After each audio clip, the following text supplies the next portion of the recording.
more females will ask for female trainers because they feel safer. Yep. But guys won't ask for female trainers because they're guys and They want the bro to lead them to the bro ways. Also, it's they very much don't trust them enough.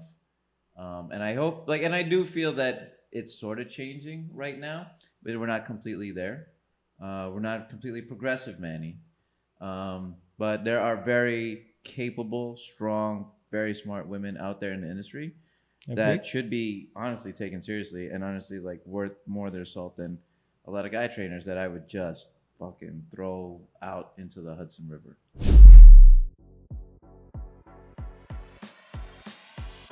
Welcome to the Movement Hub podcast. I am your host, Manny. And I'm your host, Josh. And in today's episode, we are going to take a journey back into memory lane of all the episodes that we've interviewed people who were on our podcast. Yeah, we've had some great guests and very diverse, broad range of the fitness spectrum. Mm-hmm.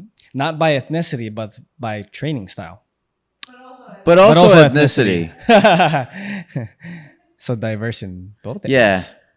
Diverse, you know me. I don't see colors, so it doesn't, Yeah, he's a little colorblind, so yes, it's all good. Red and green really mess me up. So we're going to go over the people that we've interviewed here on our podcast. And first and foremost on that list would be Lucas. Yeah. And then the second one would be?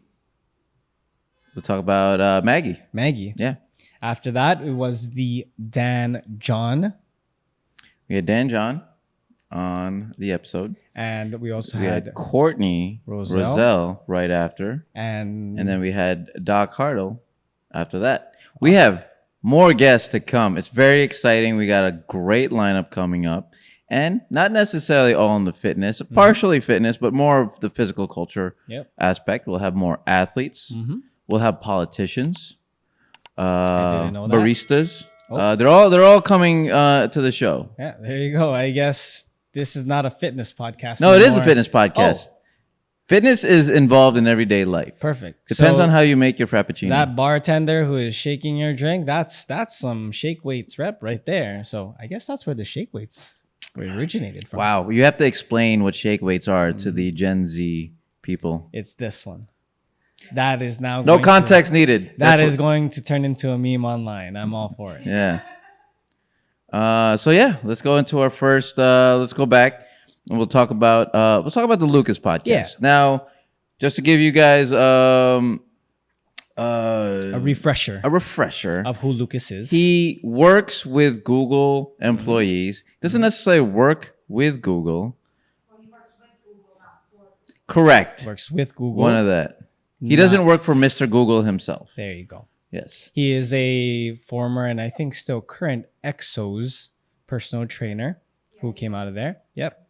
And we watched him compete in powerlifting at a USAPL meet. Boom. There you go. A couple weeks back. Yeah. There you go. Put up very strong numbers at a very low weight. Very impressive. Very strong. He talks the talk. He walks the walk.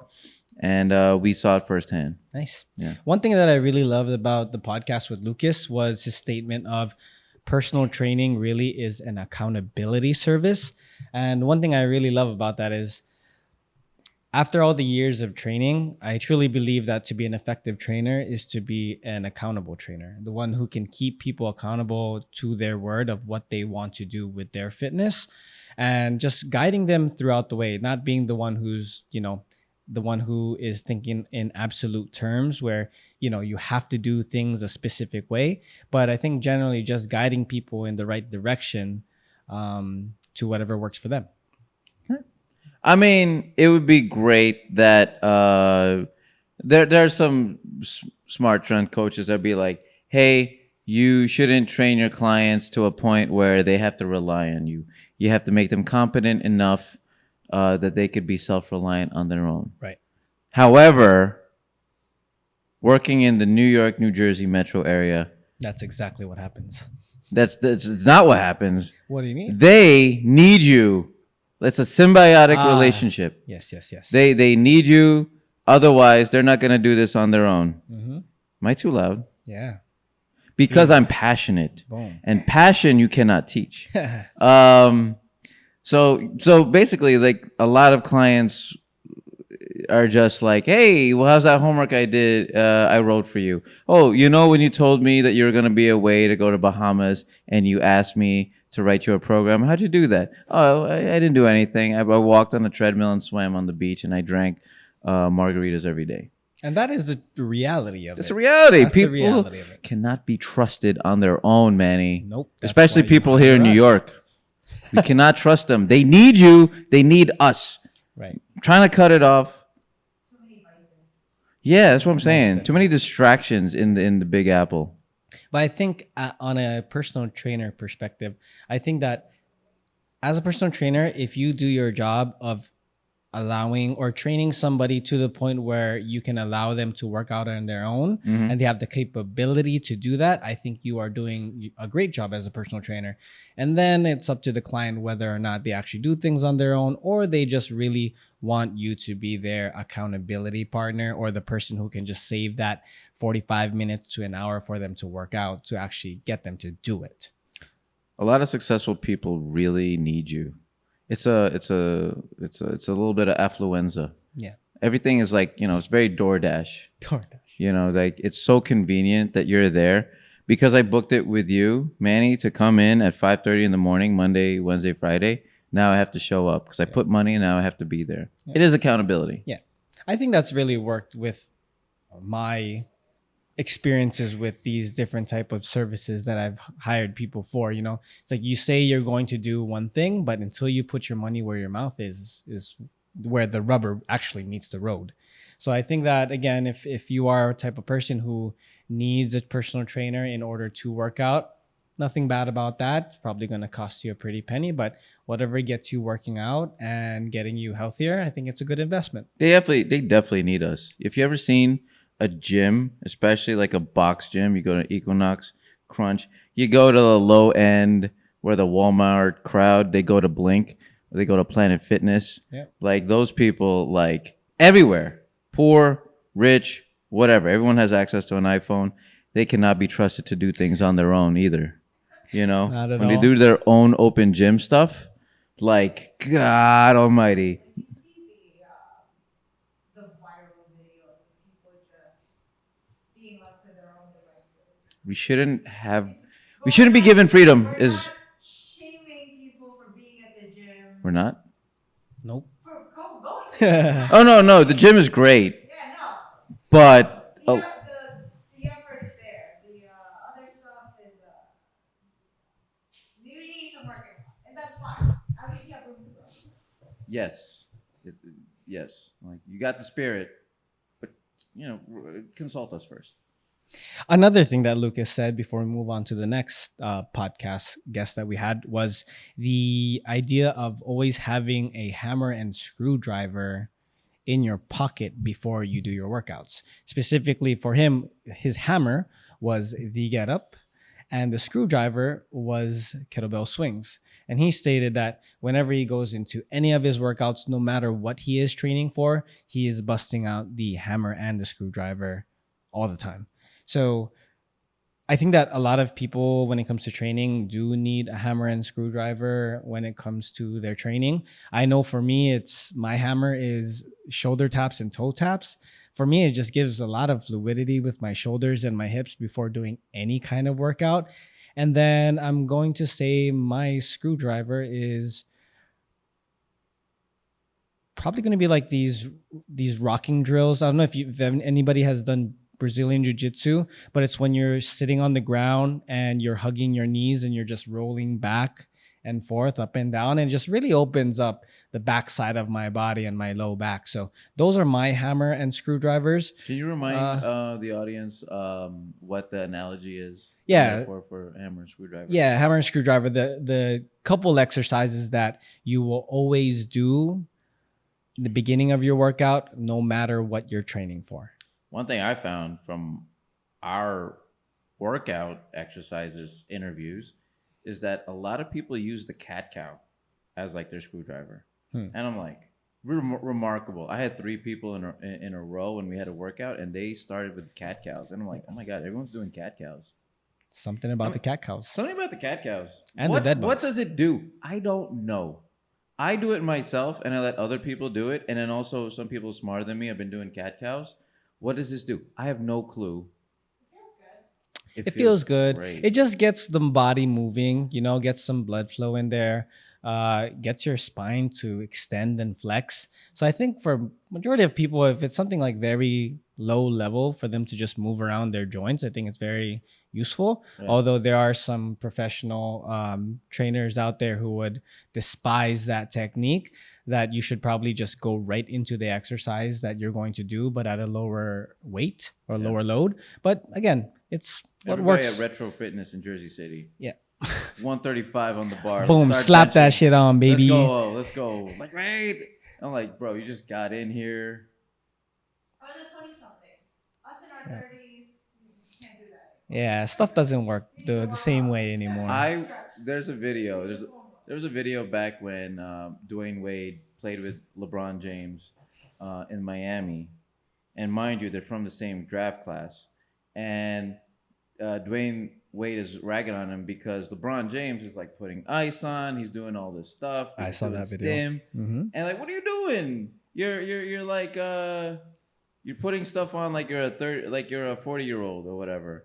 And Look lo and who behold, is in the game LeBron still. James still playing at a very high level in his 40s, and Dwayne Wade has been retired for quite some time now. Mm-hmm. So I've had some shit where people like I was a guy at 24 years old playing a volleyball team with a foam roller, stretching out, doing my pull aparts, doing my mobility work, like a lot of active dynamic stretches or whatever, and everybody just because they were in their 20s, they go right into the game or whatever. I just picked up I just joined a soccer league, so a lot of people, you'll find a lot of 30 somethings or whatever that don't do that, but definitely need to do that. They're definitely aching now. I played last night. So. Yeah. Oh, really?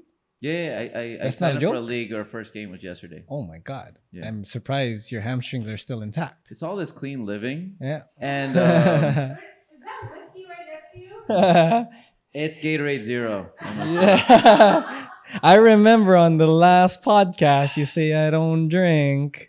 I don't drink, But only on if the it's a podcast. Only on the podcast is when That's a pass. Do a whole flight of whiskey. I literally let loose. Awesome. So that was our podcast with Lucas.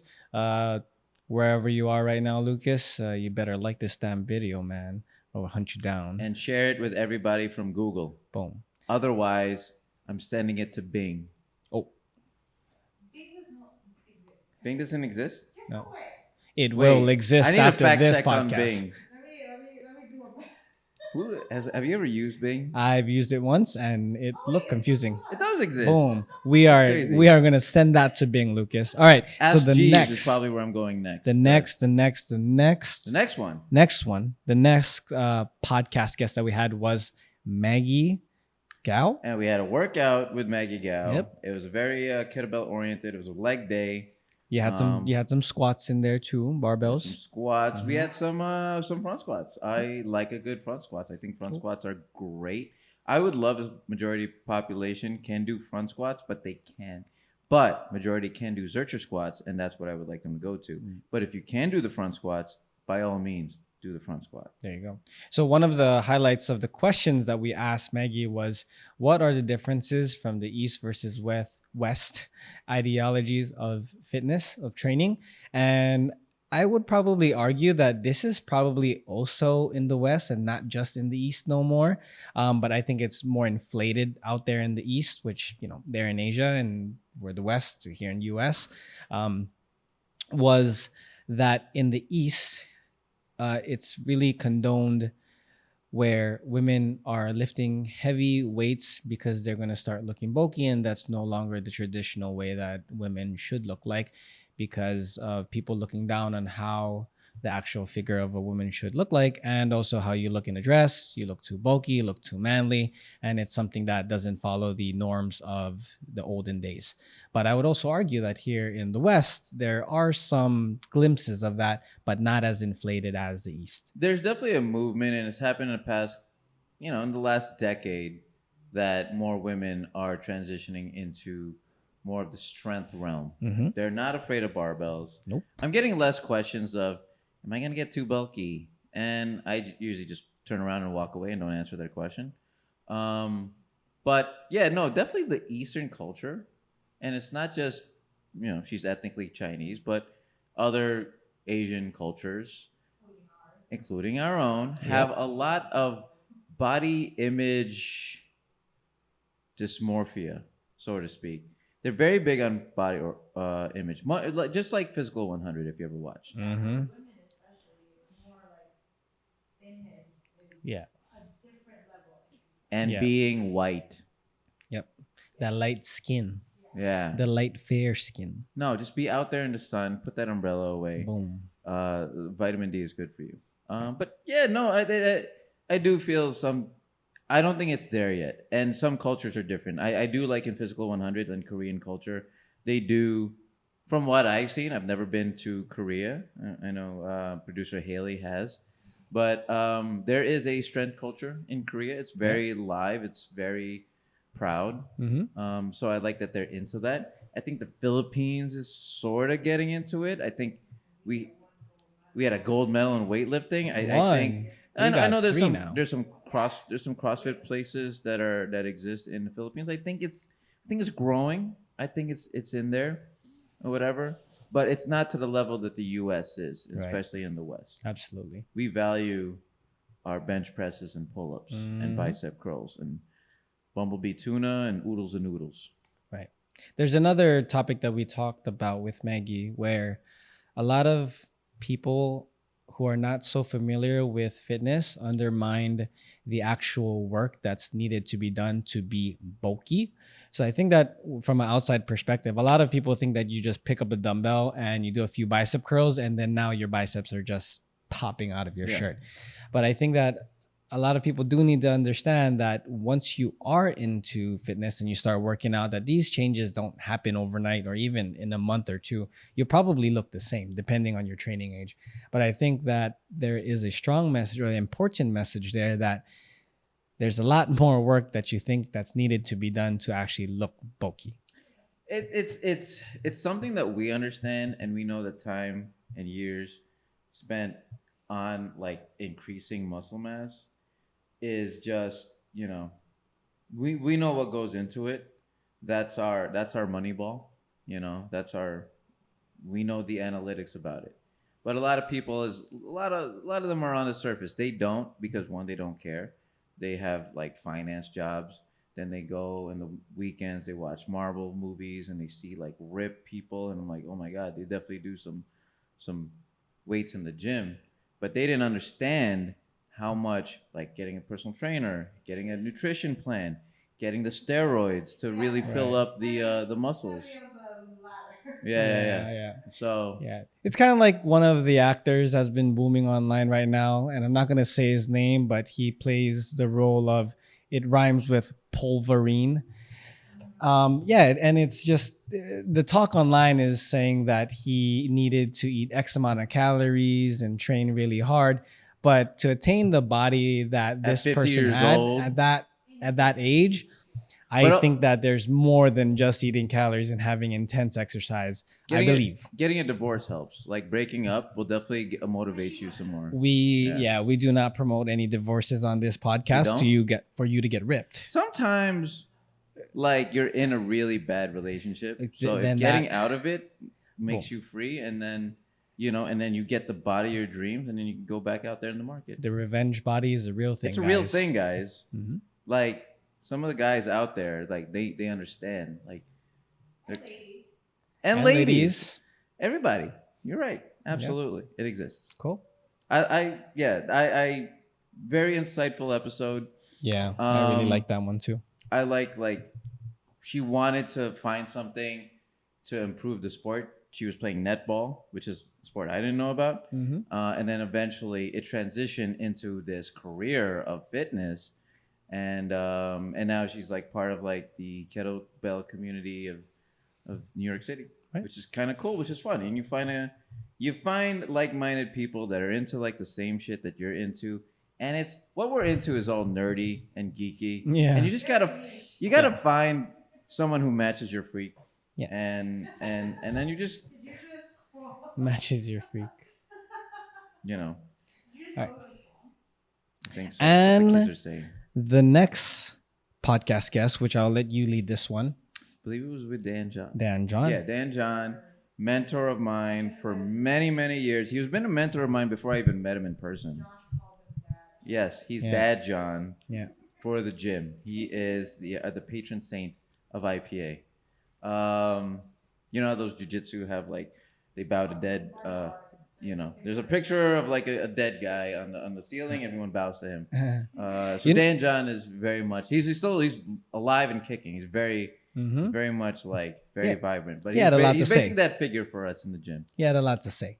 Oh my God, does he have a lot to say? Yeah. I don't know if it's like the greatest generation or whatever, but like they was they rapid have stories fire. to tell and they could keep going. So Yeah. I appreciate about it. I could hear him like for another 12 hours if I could. Yeah. But Maybe lot. here's one thing about those guests, not those guests, but the guests that we have online.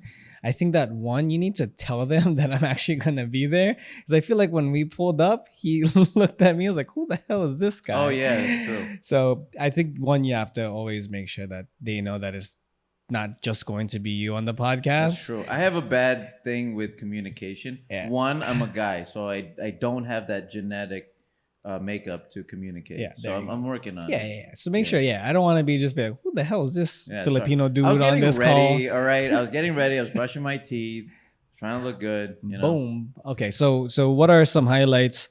The one quote that I love about the podcast that when we were on with him was everything has value. And when he meant by everything has value, I think we were particularly talking about different exercises that you can do inside the gym. Yeah. So what are your thoughts on that? I think it's great. I think like because obviously we're kettlebell people. Well, I am. Dan John's Master RKC. He's hosted certification at our gym. Yep. And so he started in weightlifting and was in the initial stages of the boom of kettlebells in America. And so we see its value and we see it in play, in practice, especially with his athletes who become world champions, national champions, Olympic champions. And so we understand what works through trial and error. One thing I can't stand is fitness influencers right now that talk shit about kettlebells, like how useless it is.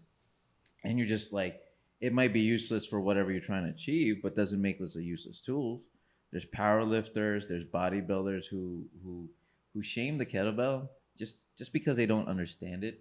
Right. So I think like that quote definitely resonates for a lot of things. Right. I think a lot of people are married to the training styles that's been there for ages. Mhm. So I don't know how long the kettlebell has actually been around, Mhm. but I definitely am sure that it's just been popularized in, let's say, the last 10 years, I would say. Because even for me, when I started training 8 years ago, I didn't really see a lot of kettlebells going around, and I still was in Hawaii at that time, so there was definitely no kettlebells being swung around at that point. They didn't ship it over to you. Yeah, probably. You It had a cost big too much. Ocean to cross. Cost too much. That Yeah. probably like $300 shipping for a 16 kg Exactly. kettlebell. That's what it was. But anyway, it didn't catch on there. So I guess when I first moved here, then I started seeing these weird kettlebell. I would even believe that I called it a kettlebell before because I Everybody didn't even know. calls it kettlebell. So I think that, a lot of people just have not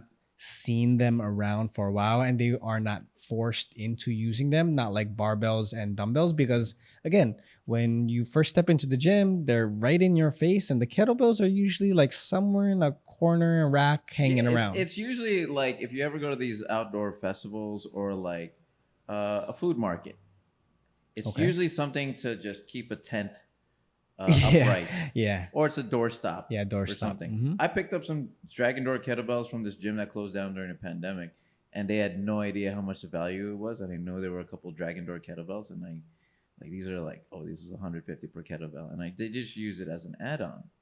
So, they say one man's trash is another one's Men's treasure. treasure. Mhm. So So what else? What other treasures did you find in the Dan John I just like podcast? the reality of going to the Olympics and Yeah. how he crushed my dreams that I'm never going to make it.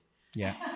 I Um, mean, he's just being real with you, man. which And- is great. I Yeah. The in-depth discussion about the role of genetics and geography to like your physical capability. correct. Right. That Yeah. was good. Yep. I think it's really good. I think it's like growing up in the culture Yep. definitely helps. That's what he really You know? went in on. Yeah. I think it's like being surrounded by all these different type of people who do a particular sport, and then those people are like the product of their country, like Kenyan runners. Yeah. Like that's a really You're popular talking one. about like centuries of evolution to get you to that point. Mm-hmm. And all of a sudden now you think that you're gonna make it into swimming. Yeah. Like me at 5'6", I can't. I don't think I can make it to the NBA, Manny, in the next 4 years. You know. Yeah, that's true. That is Wow. no, that You're right. even if you're optimistic about it, yeah, just be real. So don't be surprised in the next 10 years if we get a couple more golds in gymnastics. Filipinos are on their way, man. They're on their way. We're on the come up, guys. Well, yeah. Don't count us out yet.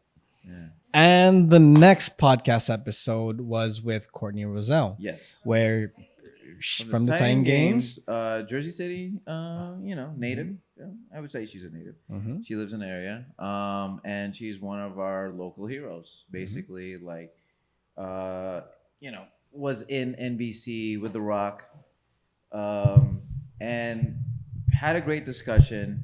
This is the one exercise interview that I sort of feared, because I know she has like a little bit of a CrossFit background, and I thought that it was going to be like a crazy CrossFit workout where I'm just gonna die and pee blood the next morning. But it was an attainable. Don't worry about it. Don't worry about it. Don't worry about it. Yeah, don't worry. Just We'll make it happen. But it was like a reasonable, solid workout that I would recommend for any client. Yeah. And I'm sure she does that for a client too. Yeah. And she was saying like, hey, CrossFit gets a bad rap. Not all CrossFits are the same. And a lot of stuff that she did a bodybuilding finisher, mixing with a little bit of ski erg, and I kind of appreciated that. Right. And I just love her drive from somebody who, very positive, and someone who was born in the 1900s. Like, she has goals that she wants to achieve, all this other stuff. She wants to do bodybuilding. She wants to do powerlifting. Eventually, we'll get into high rocks. And I like that for someone who's in their mid-30s and they want to achieve all these things. Someone like myself who signed up for a soccer league yesterday and played for their first game, like, it's never too late. You think your physical prime is over. No, go out, play. don't give up on your dreams. Don't give up on your dreams. There you go. Also, like her attitude about there's room for everyone in fitness. Yeah. Like whatever your niche is, just as long as you keep going, whatever that is, it's fine. There's no, it's not. She doesn't like the competitive aspect of this is better than whatever. Her attitude towards fitness is whatever gets me moving. There's enough room For sure. all. Everybody has food on the table that they can eat. Yes. She said to collaborate, not compete. Yeah. I love that idea too, because even now I've been exploring more of like connecting with trainers that I personally know and personally like. And there's a lot of people who has been hitting me up online if they want to do one-on-one training, but it's physically impossible now, or it's possible, but I am no longer taking anybody in one-on-one in person because it's just too much on my schedule. And now handing people off, it feels good, Like there was somebody who reached out to me saying that they wanted to do one-on-one training at like 5:30 a.m. in the morning. Okay. One, that guy was nuts, but there's somebody out there who's going to take that job. And like I was looking around through all my network and asking anybody who wanted. Nobody took it, by the way. But the point is that it's good that you can reach out to other people, and just I think the satisfaction that I got was I was doing my best to try and help somebody who needed a personal trainer. Even though that we didn't find them a personal trainer, it's the idea of networking and having a group of trusted people that you can send people off to, because you can Basically, help somebody. You're a matchmaker. Yeah. You're basically Cupid Boom. at that point. You're setting them up to have a relationship with somebody else, because Manny's plate is full, guys. Do not ask him for a personal session. His schedule is fully booked. So stop it. stop it. No. You can hit me up still. Oh, We're gonna find okay. you somebody. I misunderstood. Yes, no. I I'm just saying. thought that I his, ain't. his schedule was fully I booked. ain't taking you on, but I'm Okay. gonna find somebody for you. That's what it is. Yeah. The other thing I was going to say was between Maggie and Courtney, they both touched upon some of the issues, and we mentioned it that Maggie found her, when she started out in fitness, that she had an uphill battle with being taken seriously because of the gym that she was in, sort of not against, oh, not, I mean, against women doing strength work. And Courtney spoke about the thing about body types, and especially for CrossFit and women, because a lot of women are afraid to get too bulky. So circling back to the same discussion we had with Maggie, I do like that. Courtney said some, like, in general, they spoke about the problem with the misconceptions in fitness and body image for women. Yeah. Mhm. There is a disadvantage. This is the reality of it, is that a lot of female trainers in our field, for the most part, are they're not taken seriously. Hmm. The fitness industry, Manny, is a very patriarchal industry. Mm-hmm. It's very male. Is that is yes. Uh, it's male. It's But male it's very, dominated and for it's sure. also like, one, I've hired a female coach to be my coach, so I don't care. I see value as value, and if someone knows what they're talking about, that's somebody who I'll put on my team, somebody I'll hire, that's somebody else. But it's not always the case wherever you're gonna go, Right. and especially in any gym anywhere. More females will ask for female trainers because they feel safer. Yep. But guys won't ask for female trainers because they're guys, and They want the bro to lead them to the yeah. bro ways. Also, it's they very much don't trust them enough, and I hope, and I do feel that it's sort of changing right now, but we're not completely there. We're not completely progressive, Manny. But there are very capable, strong, very smart women out there in the industry Agreed. that should be honestly taken seriously, and honestly like worth more of their salt than a lot of guy trainers that I would just fucking throw out into the Hudson River. Some people that I just like, people starting up their own certifications, Manny. Oh. People that are, wow. I didn't name anybody. Nope. But Shall not be named on it this shall not be podcast. named. But it's just the hubris of men, and that's usually the problem of it. Right. We should stop mansplaining and manspreading. Okay. If that's the case, then this podcast is over. Yeah. Look. Most of our guests have been women. Yes, I say it's 4-3. Yeah. Yes. Mm-hmm. Yes, most of our guests have been women. Most of my coaches at IPA have been women. And I never gave a quota. Oh, I need this to be 3 women here, 4 guys there. 2 of them have to be, this color. One of them has to be, he has to have one arm. I didn't care. Like, if somebody was capable and could do the job, they do the job. I'm colorblind, but I'm also like gender blind. All the blinds. Yeah. I'm nearsighted. I just want you to show up. Yeah. Yeah. That's a coach. Just someone do my 5:30 in the morning. That's all I ask. All right. God. Whether you're male, female, I don't care. Just do or 5:30 in the morning unidentified. for me, please. There you go. Just get this out of my. Saturday and Sunday. Ugh. Oh God. But yeah, to end off this bit of the podcast guest that we have, yeah, I agree. For the industry being a male dominant industry, I always love seeing female trainers on the gym floor just rocking it and owning it, and just really putting somebody through an actual workout. Yeah. I think majority of the times that females do get a bad rap on the gym floor is because, one, as you're observing as a personal trainer, seeing these female trainers giving a workout to somebody, I'm not singling anybody out, but most of the time you do see this, like, what are you putting together type of workout. It's almost like you're doing like 5 sets of burpees here, and then you do like glute bridges here, and then you do box jumps here, and then you do something here. I think, one, there's not a lot of female trainers out there, so you're really picking from a small pool of people, of women specifically. But I just love seeing when women, knowledgeable personal trainers who are women, just owning the floor and actually know what they're doing. And yeah, I wish that there would be more of that in the future. Yeah. Because yeah, for men, there's too many of them, or too many of us. Yeah. And you can pick, like, I don't know, like 10% of them are still more than probably the total amount of female trainers that are out there. I'll tell everybody, the best coach that I've ever known is like this, like 5 foot nothing lady that could command the room, hold her own, confident. You have a group of 30 people, runs it like a drill sergeant. Very capable, very smart, technical, and like a stickler on form.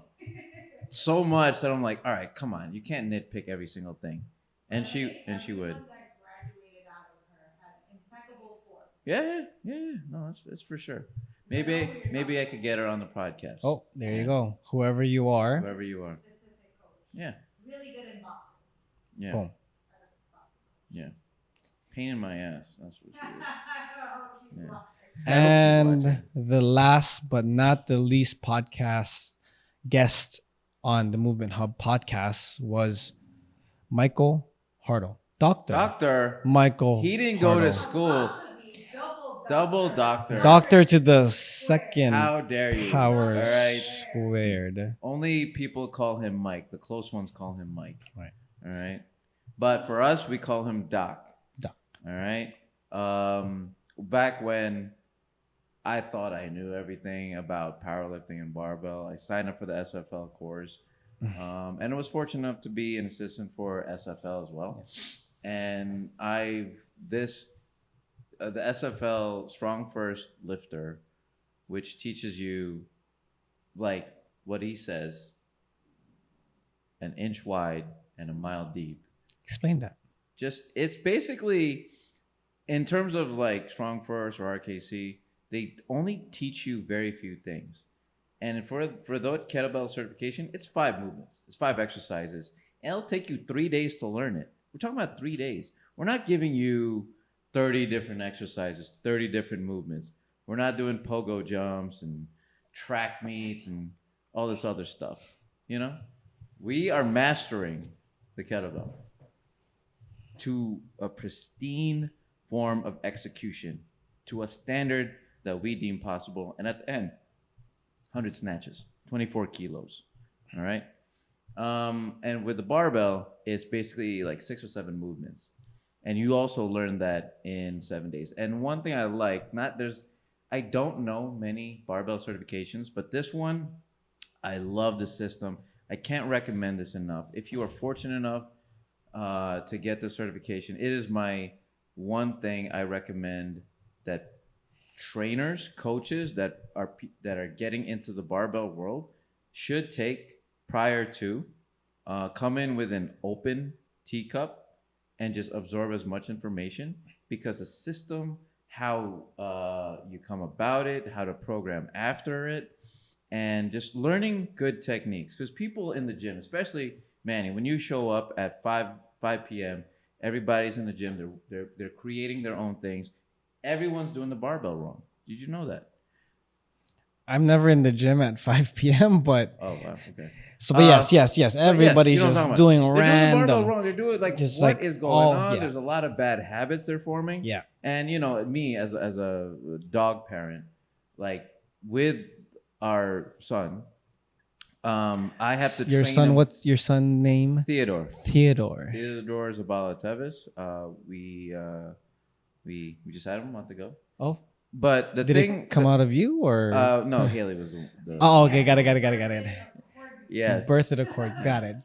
Um, so basically, we have to start all these things very early on, so he doesn't develop bad habits later on in life. So he doesn't pull on the leash, he doesn't jump on people, he doesn't like bite people or whatever.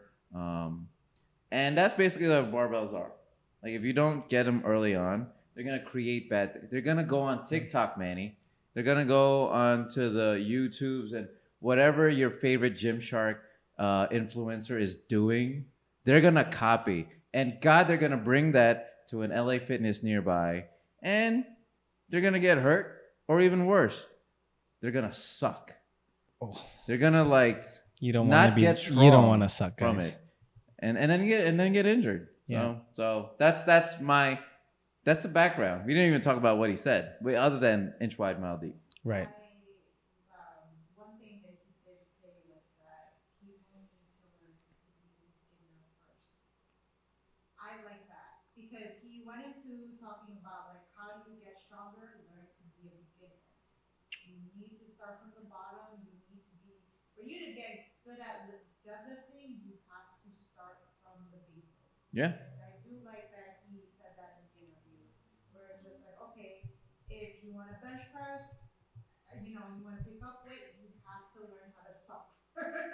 You know what I mean? Like you kind of have to be bad for some time and just accept it. But the only way to get stronger is to get the basics down first. Yeah, we were talking about jujitsu earlier, and jujitsu is one of these things that you're gonna be so bad for like the first 2 to 3 years in order to eventually get it, and that's what jujitsu is. Right. And I think that's a great mentality because I don't think they're.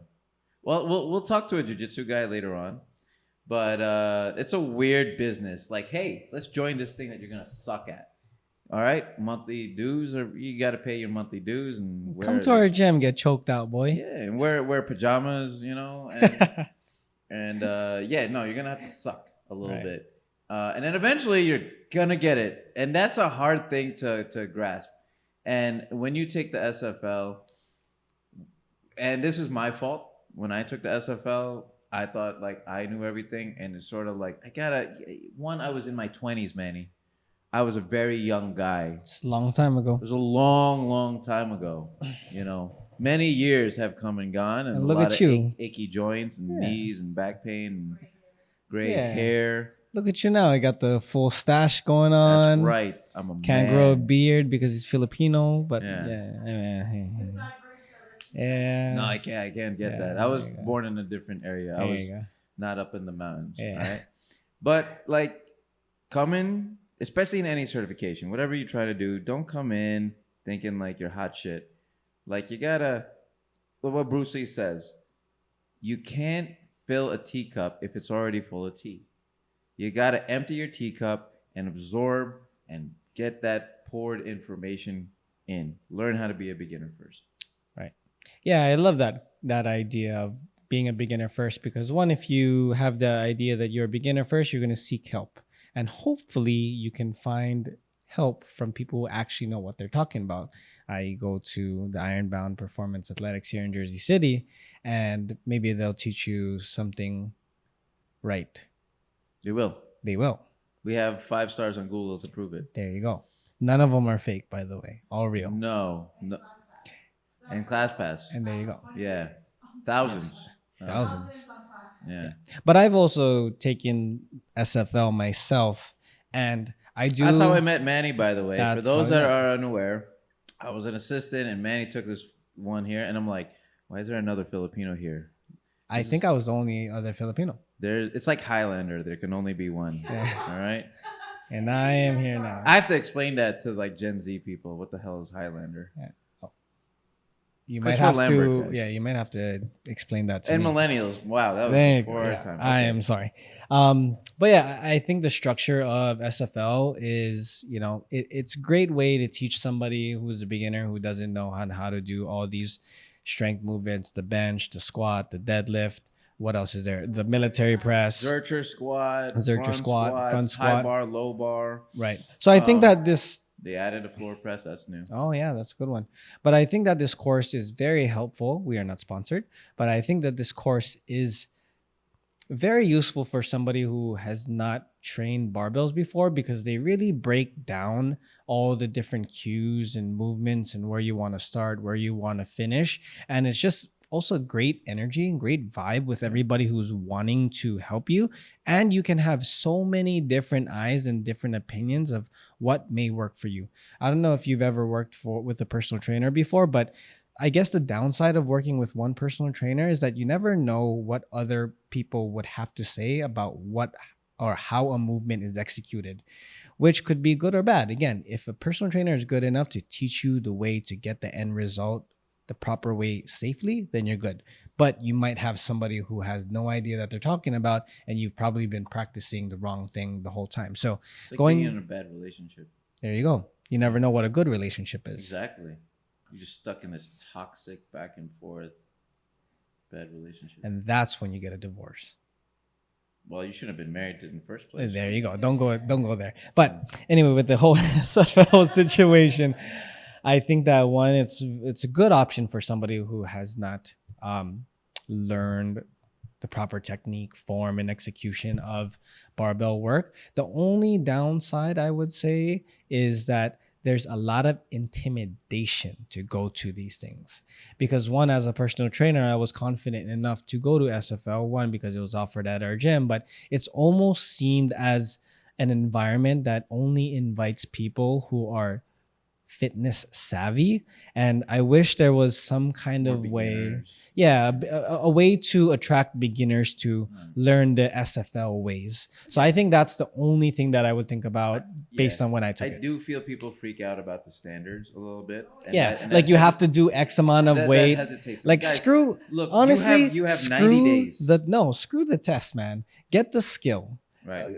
Honestly, if you're the one who's just got into the gym, the numbers that they probably ask you is probably a little bit out of your reach, especially at an exponential rate, because you might hurt yourself. You're still in the phase of learning technique, form, what muscles to feel, where Right. your hips need to go. So for me personally, I think that if you're a beginner who wants to learn all these movements, screw the test. Get the skill. Maybe later on, when you're strong enough and you're confident enough, then go crush the The test. knowledge is worth more. The information 100%. that you get from that 3-day certification is going to be worth its weight in gold. And yes, in order to be a SFL instructor, you do have to pass the standards. And I'm a firm believer in standards. Right. And there is a 90-day after. For SFL, Yeah. like SFL specifically for you to train other levels. Right. As an Correct. instructor. But Right. the concepts is Right. is lifelong, Right. and I think it's really great. You know, As an attendee, yeah, you don't need this. These standards are not applicable to you. Maybe not hard launch into an SFL if you're a beginner, but they do have workshops. you do have 101s and 201s. You know, 101, 201, and Right. say 301. In It's coming up soon, in yeah. November. And they teach you those things. Yeah. 301 specifically is to prepare you for SFL. I think those are great for like For beginners. yeah, for beginners that there is no standard after. They just teach you the thing. Teach you the technique, and then if you want to get certified, teach other people. Sure. But I do feel that no matter what it is, I think the standards everyone should reach. I do feel that if you want to be a kettlebell instructor, if you want to be hard style certified, yes, 100 snatches in 24. It shows me that you cared enough, you prepared enough, and then you did it. It's much like a bench, military press, front, back squat, whatever those standards are. I feel like you put in the time and effort. Like, hey, cool, thanks for the information. All right, peace out. No, you got to pass the bar. Yeah. You got to pass the board. Yep. You know, You you have got to take a to- test. Yeah, the rubber needs to meet the road somehow. You need to care a little bit. Yeah. And that's what it is. Just give a shit. And I think it's good to also be afraid of these goals because it provides a little bit of a push, a little bit of motivation for you to actually take into consideration about what kind of effort needs to be put in to being a representation of a particular certification or a particular class of trainers. It's almost like saying, we had a question this morning of one of our viewers, and talking We about do questions now. yeah, no, we're not. I just wanted to okay, mention that's it. a Yeah, we're doing that on another episode. But Yeah. the question, basically, the answer to it was you. My answer to it is you need to walk the walk. You don't want to be preaching things that you've never done before because one, you don't have the personal experience to it. It's almost like saying I am trying to teach somebody on how to finish an Ironman when I haven't done an Ironman myself. Right. So for me, I'm confident in teaching people the bodybuilding ways, the powerlifting ways, or just the general I want to work out and not get hurt ways. So I think as a representation of being a personal trainer or somebody who's giving advice to somebody, I think that one, yes, there comes a knowledge component to it. You might have a master's in fitness exercise, but if you never swung a kettlebell, I don't know how applicable that is going to be for me to believe and trust you. Absolutely. So I agree. And we will dwell more into that on the next episode. So stay tuned for that. Yeah. So that was a little recap of the 5 guests that we have so far, and there will be plenty more. We got more in the lineup, yep, guys. Wait and for season 2. I didn't know we had seasons on this. Yeah. We are. Oh, you know what? We're in the halfway of season 1. Oh, there you go. It's actually going to be a lot of episodes, but we want to extend this invite to any of you guys who are fitness professionals. Obviously, we're not just going to have you on just because you ask us, but we're going to have to screen you a bit. But we would love to extend this invite to any of the trainers or fitness professionals out there that you think that can provide some value, some good information for our viewers. Or if you know somebody, I would like you guys to write it down on the comments. Oh. Comment, subscribe, hit the thumbs up. Leah's gonna do the clicking sound. And let us know who you think we should put on. Don't put don't put people I don't like. Yeah. No, that's fine. That's true. It's everybody on TikTok. If there are 2 people that you think will never be on this podcast, but were forced to be on this podcast, who would they be? Dwayne The Rock Johnson. I'm going to get Courtney to get us Dwayne The Rock Johnson. That would be so nuts. Honestly, I would love to have Arnold Schwarzenegger on. Wow. We would want to go to his donkey ranch. I'll pet his donkey. Huh? I'll pet his donkey. Yeah. The actual donkey. Wow, out of context. There you go. But yeah, anybody who you think. But there's a lot of YouTube people I don't like, so don't ask them. You know what I mean? Yeah. Cool. Yeah. And anybody that wears Gymshark, we don't want them. Oh, okay. Really? No. There's a hard no. Sorry, guys. If that's the case, I have to exit this room. You have a Gymshark. You have a Gymshark. I used to have a Gymshark tank that I really loved that I probably lost on a trip, but I wish I had it. So if you have that much hate for Gymshark, okay. No, we're okay that you lost it. No, if it ever popped up again, I would definitely buy it. Ugh. It's all good though. We don't have to like each other 100%. That is true, and that is the key to all relationships. So thanks, guys, for joining in. And we will see you on the next one. Follow us. We will have more guests coming up. Peace.